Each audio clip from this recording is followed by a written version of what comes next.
Hey beauty lovers and fellow entrepreneurs, I'm Yegi, the owner and founder of Yegi Beauty. Within 5 years of being my own boss, I was able to grow Yegi Beauty into a multi-million-dollar company. This podcast is where I share what it takes to be a successful entrepreneur in the beauty industry. Hello. Welcome back. Today we're going to talk about decluttering our brains.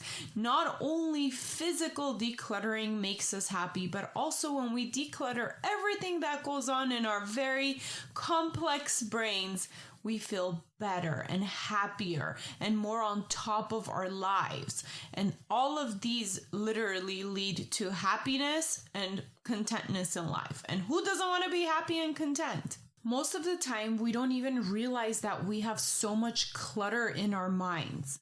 Instead, we live by its consequences, which is stress, unhappiness, frustration, and really feeling like everything's wrong, but nothing really is specifically wrong. We just can't put our finger on it, but we just feel it. The reason why I want to talk about this topic is because recently I had to go through this decluttering phase of my mind. I was feeling very frustrated, stressed, and overwhelmed, and I didn't know why. Until one day I was like, okay, everybody leave me alone.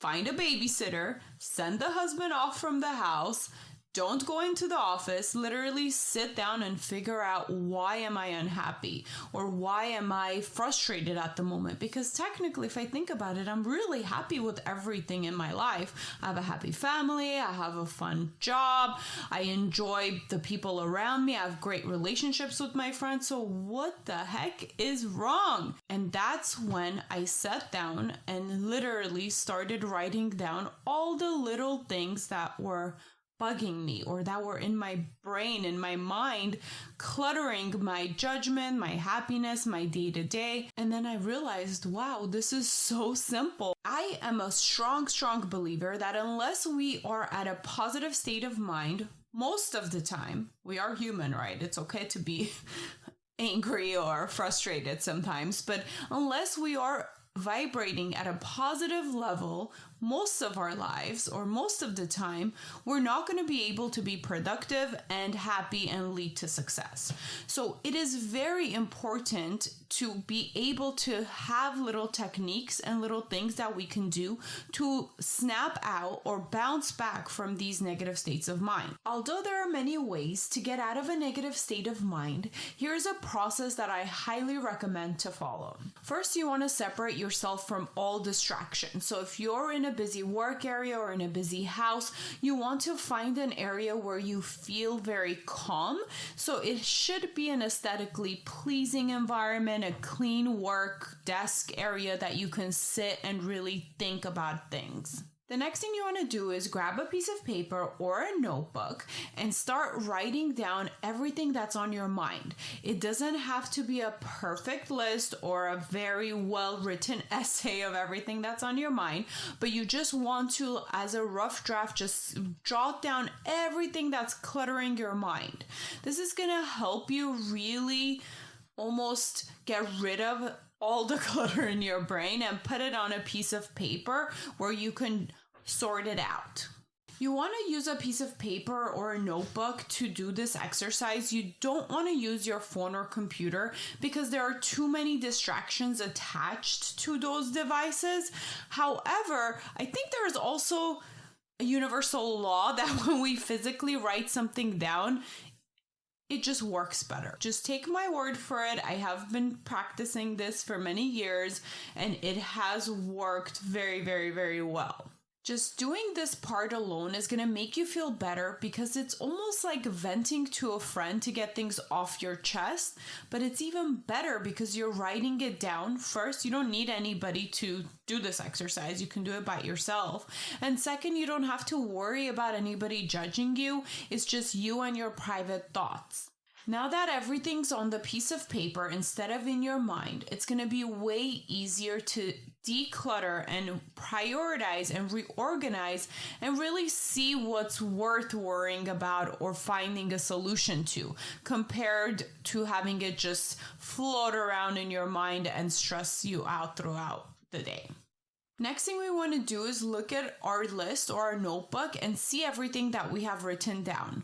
Off the bat, we want to cross off anything that doesn't seem like it needs attention from the start. To be honest, every time I've done this exercise, about 25% of the things I've written down, I already feel better by just writing it down and getting it out of my mind. So it doesn't need attention at all. The rest of the items on the list is what I really want to pay attention to and put it in some sort of a order of importance. Now, the way I want to prioritize, for me personally, since I do also run a business, and a lot of you entrepreneurs out there, you can put things in two different categories. So I put personal and then I put business. So you can do the same, even if you're not running your own business and you're an employee, you can do personal and then you can do one for work, just to keep it very separate and very manageable. The way I recommend for you to prioritize your list that's easy to break down is using the Eisenhower Box. The way that works is first you want to do the tasks that are urgent and that are important. So those are the things that you want to do now. You kind of don't have a choice because there's deadlines that makes it urgent, and it's important because it gives you the result or whatever you're looking for. All those items that are urgent and important, you put it on a to-do now list. So that's your first focus list. Then you move on to the items that are important to you or to your work, but that they're not urgent. They don't have a quick deadline and you can plan for it. So that's the key. So instead of having it right in front of your face that you have to do it now and it's stressing you out, you're going to schedule it or plan to do it later on, down the week, down the month, depending how much time frame you have to complete those tasks. Next, we're going to look at the tasks that are considered urgent but not important. So what would be considered urgent but not important? That would be something that's time sensitive. So if it's a friend calling you on the phone or a meeting that you need to attend, but it's not really that important, those are the things that we can either delegate or totally cross off our list because it's not important.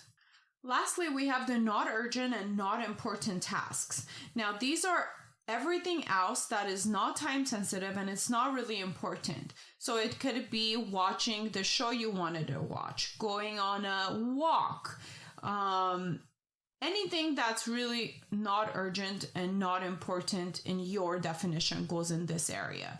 Now, again, with this area too, you choose to either drop it, so don't do it at all if you run out of time, or this is the last thing on your priority list.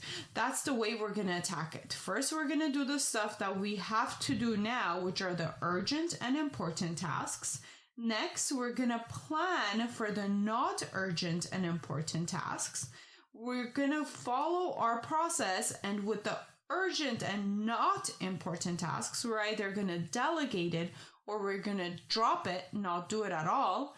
And then after that, if we have time remaining and we want to attack the not urgent and not important tasks, which in my opinion are more of the fun things we do, we're going to go ahead and continue on with that. When we have a solid plan and feel in control of our lives, that's when we could really move forward and grow. I did this exercise recently because I was feeling so all over the place and overwhelmed, but I couldn't put my finger on why.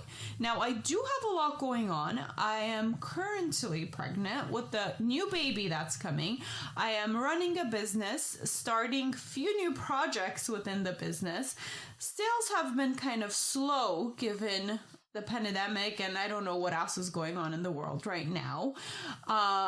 We do have to redecorate a whole room. I had to move out my walk-in closet room in order to fit a new baby in our house, and also a lot of other family things that have been going on. So I was feeling very overwhelmed, and I sat down and did this exercise. And I feel so much better right now. I feel like I have control over my personal life and my work life and the balance between it. And I have a priority list. So what was really bothering me in business was that we had a lot of projects we were working on in order to take the business to the next level. But we were doing a little bit of this and that as much as we can as a team.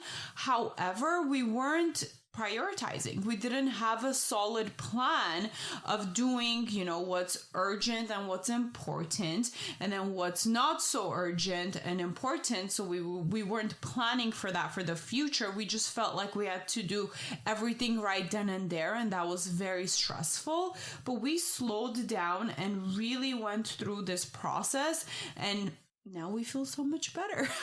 At least I feel so much better that I have better control of what the business plan and goals are. And my team has a better, more clear communication that's coming from me of what the actual goals and plans are for the current moment and what we're going to plan to do for the future. And we're just attacking one thing at a time in order to get to where we want to get. So very, very, very, very, very helpful. I feel so great. Although business is not where I want it to be, I feel so good. And that's really weird for me because anytime our sales were lower in the past, I was very stressed and unhappy. But now with feeling like I have so much control over where I'm taking the company or where I'm taking my life, I just feel wonderful.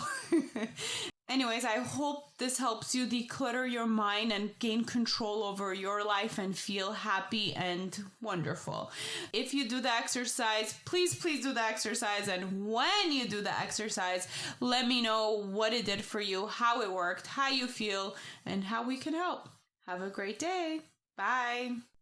Thank you for listening. Please rate and review this podcast. Follow and engage with us on social media under the Yegi Project. And if you're interested in being a guest, email info@theyegiproject.com. And don't forget to subscribe so you don't miss out on any future episodes.